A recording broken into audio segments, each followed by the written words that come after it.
Hi everyone, welcome back. Thanks for tuning in and we hope you enjoy this episode. Jump in, car coming.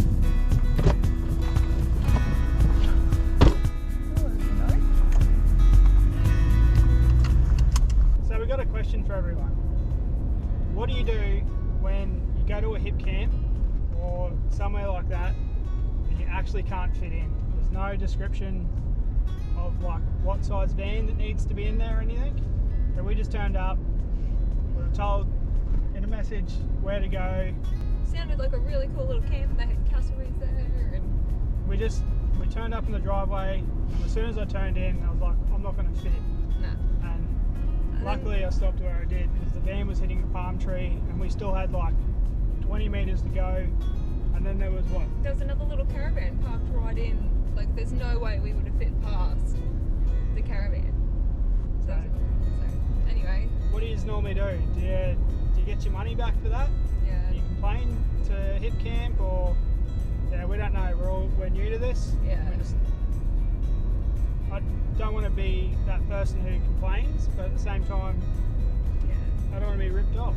And like, we just came from a really beautiful hip camp that was so well maintained, and that one just had like, it kind of looked like a work site. There was pallets everywhere and palm trees everywhere, and it was like they were not prepared for guests, you know. And it's just, yeah. So to have such a beautiful, well maintained hip camp, and then to turn up into literally someone's dangy backyard that they managed to get a few good photos of, I feel like we were sold something that. Yeah, false advertising. Yeah, very false advertising. Misled. Anyway, so luckily Mission Beach isn't too far, so that's where we're heading now. So hopefully, maybe we'll see a cassowary.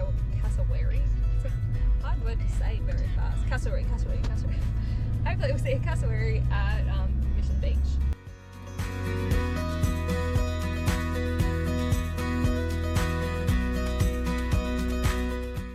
The cool thing about this part of Queensland is that there's fruit markets everywhere. So we just got 12 bananas for $6, 5 limes for $2. No, so it was 12 bananas for $4. Plus $2 for $6. Yeah. Better. And yeah, 5 limes for $2, which is crazy because limes, when you get them from like Woolies and stuff, It's like $2 each or something. yeah, it's ridiculous. So we'll be living off bananas for a while. To go with our hordes of coconuts, yeah. Bananas and coconuts. So yeah, we are just pulling into Mission Beach now. In the flurry of trying to find somewhere to stay for the night, we forgot to film our camp at the Barley High Holiday Park in Mission Beach. For $25 a night, we got an unpowered site, which we were stoked with. We spent the afternoon exploring Mission Beach and found this epic spot to come back to for sunrise the next day. So today we are super excited. We are actually heading to a chocolate factory named Charlie's Chocolate Factory, and it's just about 15 minutes outside of Mission Beach. We're doing a tour of the area, which is pretty cool. And guess what? What? You get to taste chocolate at the end. Yeah. Sorry. We're meant to be on a diet. You have arrived. Cheers, Siri. Alright, so we've just turned up to Charlie's Chocolate Factory and it already smells amazing. So we're just going to head into the meeting area. We have about 15 minutes until the tour starts. The first part of the working farm tour was to a greenhouse where little chocolate trees grow under controlled conditions before being rehomed in the fields out the back of the property. Alright, so this is the fruit that the coffee grows into, and when you cut it open, you get actual fruit. And then what they do from this is they turn it into these seeds, which get dried out in the sun, and then it gets split into the cacao nibs and the husk. And then they use these to crush it into a liquid, which then gets into molds and turns into chocolate, which we then got to taste test. So this one, Kaka Island, 70% dark, creamy, bold and earthy.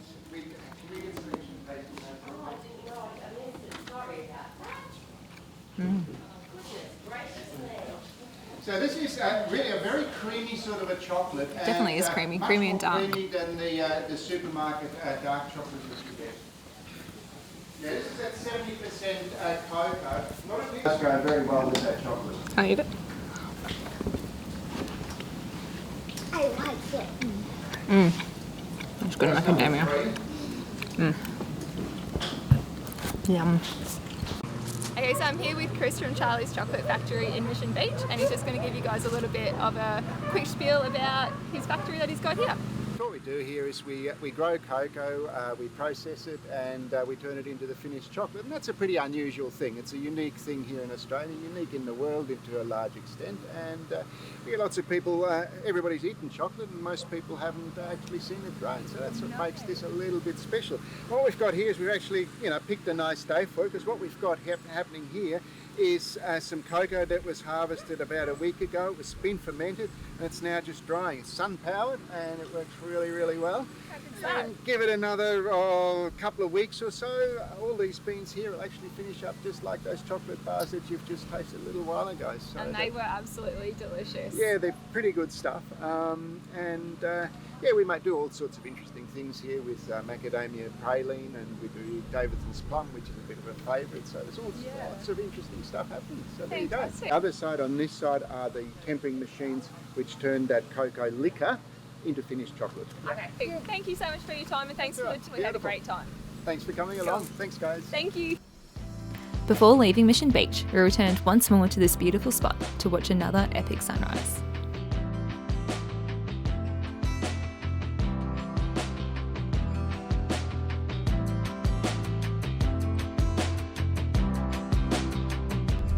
So we're going to Josephine Falls for a look, but we've just seen a little sign there that says Golden Hole.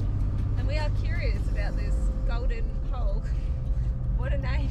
Yeah, sounds like a really fun place to visit. Maybe it has like a golden sand or something and it looks gold. Who knows? Who knows? Very creative name.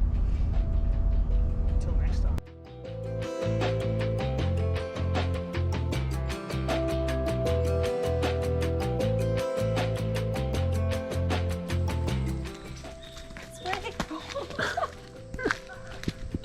He thought it was funny.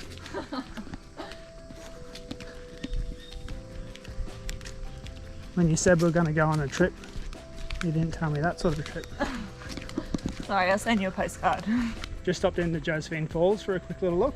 Yeah, it's only 700 metres from the car park, so it's Oh, not is even a that bad far? hike. Yeah. And it's uphill. Yeah. But we've picked a good time of day to come, I think. The light's hitting this rainforest quite nice, and hopefully it won't be too cold. Are we still going to get in? Yeah, you got to get in. Or we do rock, paper, scissors. Yeah. We should do, if it's cold and there's water, we should do rock, paper, scissors everywhere and see who has to swim. Yeah, who has to swim? At least one person has to get in at every swimming hole we go to. Alright, well I'm out of breath, so we'll see you at the top. Yeah. Which way? So it looks like we're here. We go down there to swim. That's if you want to go. And look out.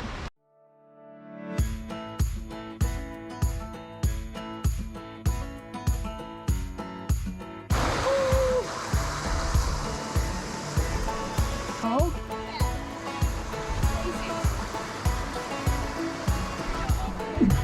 Fuck off!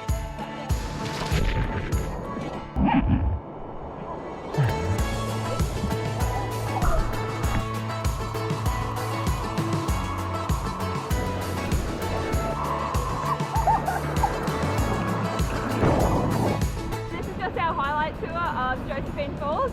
We've seen the main part, we've slid down the fun part, and now we're heading back to the car to get to Babinda. Let's go. We decided to stop in for a little walk at Babinda Boulders. Yeah, and we're just currently heading down to the Devil's Pool. Ooh. To kind of see what all the fuss is about, really. We've been told to check this spot out by a few locals, so We're not going to swim though because it's freezing. no. Plus, you're not allowed to swim at the Devil's Pool. We'll show you a little look around. This is going to be a quick one, but we're moving on pretty fast going to Cairns. Yeah, just a nice little detour before we head on up into the northern parts of Queensland. Cool. We're going to stop in at the pyramid. Yeah, get that iconic shot of Walsh's Pyramid in the background, car and caravan. See you at the end of the walk.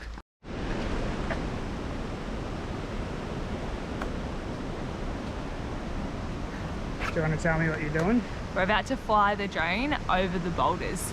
It's a bit close to some surroundings, so got to make sure we go up nice and easy. Legend has it, a long time ago, two star-crossed lovers from different tribes ran away together. However, they were soon found and forced apart.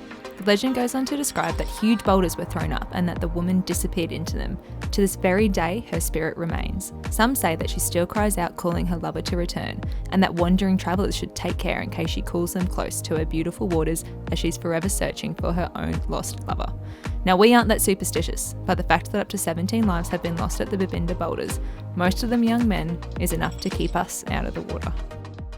So that was the Babinda Boulders. There's like this 9-metre jumping spot, which is half the reason why they've closed all these areas up. So yeah, from here we're going to go have a look at this Walsh Pyramid big view, I guess. So that was Babinda Boulders. Alright, we'll see you guys back in the car. Thanks for watching. Don't forget to hit that subscribe button, and we'll see you guys in the next town.